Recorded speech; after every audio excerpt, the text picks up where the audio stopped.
সকালে ঘুম থেকে উঠেই আগে চলে গেলাম রান্না করতে। ছোলা, মিষ্টি কুমড়ো আর আলু দিয়ে একটা মাখা মাখা তরকারি করেছিলাম, খুবই কম তেল আর মশলা দিয়ে, কাঁচা লঙ্কা চিড়ে দিয়ে করেছিলাম।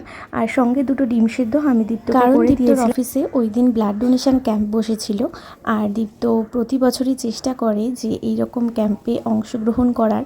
গতবারও গিয়েছিল, তবে ওর প্রেশারটা লো থাকায় সেই জন্য গতবার দিতে পারেনি, তবে আগের বছরগুলোতে ও আর এবারও তার ব্যতিক্রম হয়নি, ও গিয়েছিল। সেই জন্যই আমি সকাল সকাল ওর জন্য একটু খাবার করে দিয়েছিলাম। আর রক্ত দেওয়ার পরে ওর মাথাটা একটু ঘুরছিল, আর যে সমস্ত খাবারগুলো দিয়েছিল ওখান থেকে সেগুলো নিয়ে এসেছিল, আমিও একটু খেয়েছিলাম। তবে আমার মনে হলো রক্ত দেওয়ার পর এই সমস্ত খাবারগুলো একটু আনহেলদি। তবে জানি না কেন এখন হয়তো এরকম ট্র্যাডিশন হয়ে গিয়েছে যে প্যাকেটের মধ্যে এইসব যে প্যাকেজিং খাবারগুলো থাকে, যেমন কিটক্যাট দিয়েছিল, চানাচুর ভাজা মানে ভুজিয়া ছিল, আরও কিছু কেক ছিল, আর কিছু বাদামও ছিল, এগুলো আর কি দিয়েছিল। আর একটা ওআরএস দিয়েছিল, যেটা বেশ ভালো দিয়েছিল। তো এগুলোই। আর আসার পরে আমি ওকে খাবার করে দিয়েছিলাম, কারণ ওর একটু মাথাটা ঘুরছিল, কারণ যে ঘরটার মধ্যে অ্যারেঞ্জ করা হয়েছিল শুনলাম আর কি দীপ্তর কাছে, সেখানে এসি থাকা সত্ত্বেও কিন্তু ভীষণ গরম ছিল। তো তাই জন্য 3-4 জনের একটু মাথাটা ঘুরে গিয়েছিল আমি শুনলাম।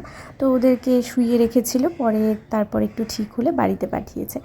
আর আমি তোমাদের সাথে কথা বলতে বলতে অনেক কাজই করে ফেলেছি, দেখতেই পাচ্ছ।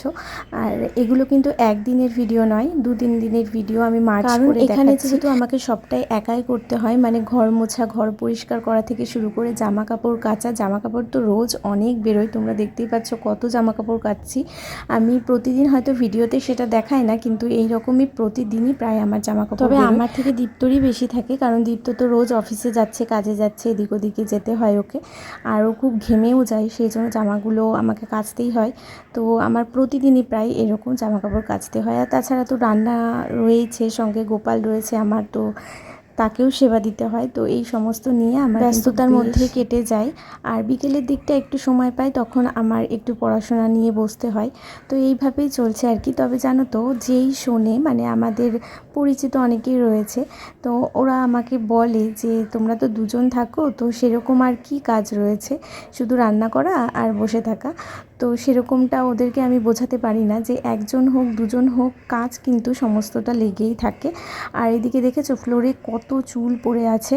এই প্রতিদিন আমাকে এই মোছার সময় যে কত চুল ফেলতে হয়, কারণ আমার এই শিলিগুড়িতে আসার পর থেকে মাথার চুল কিন্তু অনেক উঠছে। আমি জানি না কেন, কিন্তু প্রচুর পরিমাণে চুল উঠেছে। আমি এই যে 3 বছর রয়েছি, আমার অনেক কিন্তু চুল কমে গেছে। তো তোমাদের কাছে যদি কোনো সলিউশন থাকে আমার সাথে কিন্তু শেয়ার করতে পারো, আমার তো আজকের মতো ভিডিওটা এই পর্যন্তই। দেখা হচ্ছে পরবর্তী ভিডিওতে।